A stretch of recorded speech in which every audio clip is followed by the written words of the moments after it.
কেউ কথা রাখেনি। ৩৩ বছর কাটল, কেউ কথা রাখেনি। ছেলেবেলায় এক বষ্টমী তার আগমনীর গান হঠাৎ থামিয়ে বলেছিল, শুক্লা দ্বাদশীর দিন অন্তরাটুকু শুনিয়ে যাবে।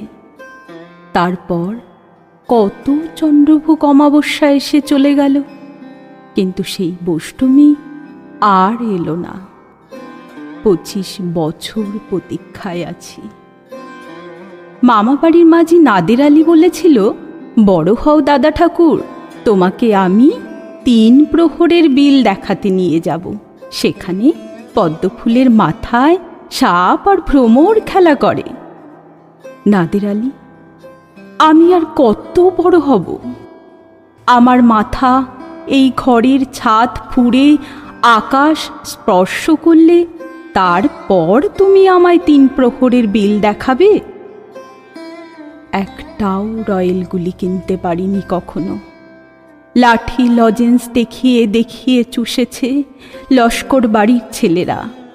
ভিখারির মতন চৌধুরীদের গেটে দাঁড়িয়ে দেখেছি ভেতরের রাস উৎসব। অবিরল রঙের ধারার মধ্যে সুবর্ণ কঙ্কন পরা ফর্সা রমণীরা কত রকমের আমোদে হেসেছে, আমার দিকে তারা ফিরেও চায়নি। বাবা আমার কাঁধ ছুঁয়ে বলেছিলেন, দেখিস একদিন আমরাও। বাবা এখন অন্ধ, আমাদের দেখা হয়নি কিছুই। সেই রয়েলগুলি, সেই লাঠি লজেন্স, সেই রাস উৎসব আমায় কেউ ফিরিয়ে দেবে না।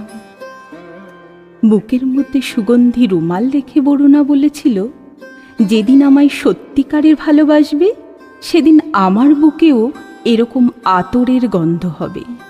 ভালোবাসার জন্য আমি হাতের মুঠোয় প্রাণ নিয়েছি।